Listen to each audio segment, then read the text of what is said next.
आमचे मार्गदर्शक आदरणीय नामदार सदाभाऊ खोत आज माझ्या जन्मगावी आले, त्याबद्दल मी प्रथमतः त्यांचं हार्दिक स्वागत करतो। जमलेल्या माझ्या गावकऱ्यांना विनंती करतो टाळ्या वाजवून साहेबांचं स्वागत करावं।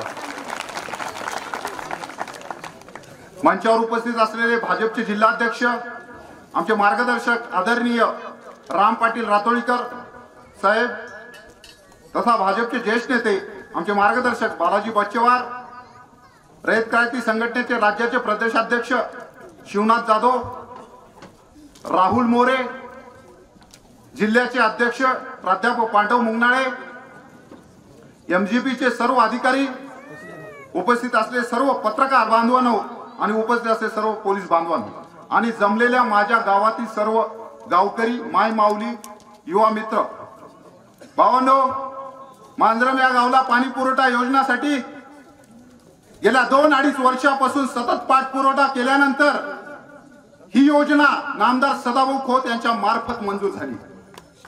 मंजूर झाल्यानंतर आपलं एक कर्तव्य म्हणून त्यांचा कृतज्ञता सोहळा केलाय।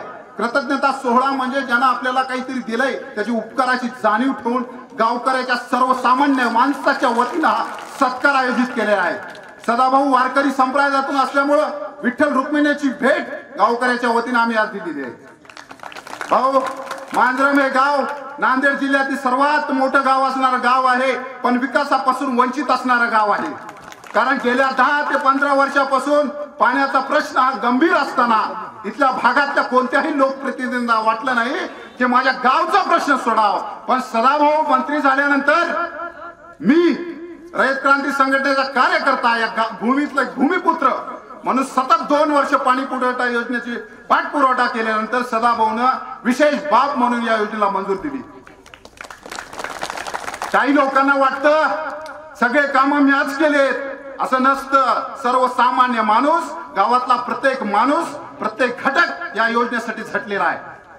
पण कोणतंही काम झालं ते माझ्यामुळेच झालं, मीच केलं अशा म्हणणाऱ्या काही लोकांना माझे आव्हान आहे, अरे तुम्ही काम करत नसताल तरी माझ्यासारखा सर्वसामान्य कुटुंबातून कार्य करणारा कार्यकर्त्याला तुम्ही पाठिंबा द्यायला पाहिजे होतं, तुम्हाला मदत करायला पाहिजे होती। पण नाही, मदत नाही जमली म्हणून आडकाठी करायची काय गरज होती? सर्वसामान्य माणसाचा प्रश्न सोडत होतो। अरे मी सर्वसामान्य माणसाच्या कुटुंबातून जन्म घेतलेला सर्वसामान्य कार्यकर्ता नामदार सदाभाऊ यांच्या मार्फत राज्यभर काम करत असताना माझा नेता एका खात्याचा मंत्री झाल्यानंतर आमदार वसंतराव चव्हाण साहेबांचे मी हार्दिक स्वागत करतो। ही योजना भावांनो 2 कोटी होती, जिल्हा परिषद मार्फत होणार होती, पण पुरवठा योजनेत होत नव्हती।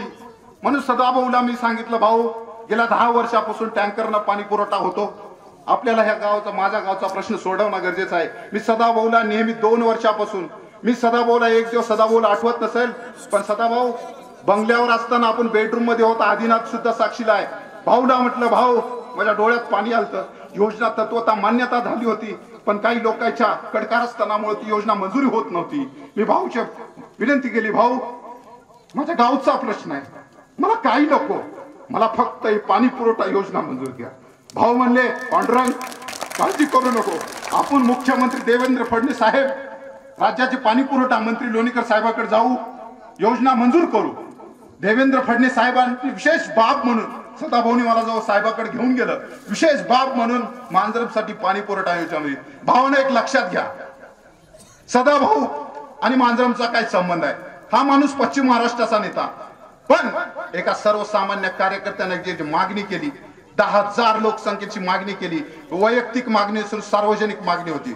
भावांनो, हे पाणी पुरवठा आल्यानंतर बारूळवरून पाणी येणार आहे, बारूळवरून पाणी पुरवठा होणार आहे। भाऊ, पाणी पुरवठा 7 कोटीची होती, पण आपल्याला 6 कोटी मिळालेले आहेत। माझी आपणास विनंती आहे, विद्यमान आमदार सुद्धा आलेले आहेत, दोन्ही पक्षाचे आमदार राम पाटील रातोळीकर, आणि व्यवस्थेसाठी 1.5 कोटी रुपये खर्च लागणार आहे, त्यासाठी सुद्धा आपण मदत करावी। कारण जिल्हा परिषद मध्ये काँग्रेसची सत्ता आहे, भाजपची वर सत्ता आहे। आपण आता सदाभाऊने 6 कोटी दिले, फक्त तुम्ही 1.5 कोटी द्या आणि वितरण व्यवस्थेचा प्रश्न महत्वाचा आहे। साहेब भेटले होते मागच्याच आठवड्यात मुंबईत, म्हणले काम सुरू होईल। साहेब तुमचं अभिनंदन सुटल्याबद्दल, ज्या दिवशी रोड होईल त्या दिवशी आमचा विश्वास बसेल।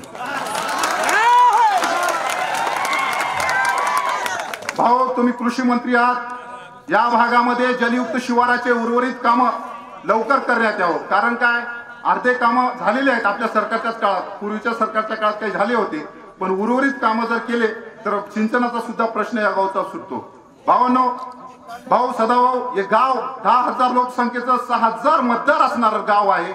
एकही राष्ट्रीयकृत बँक नाही आहे. बँकेचा सुद्धा आपण सुधीरभाऊ मुनगंटीवार मार्फत, मुख्यमंत्री देवेंद्र फडणवीस साहेब मार्फत हा प्रश्न सोडवा.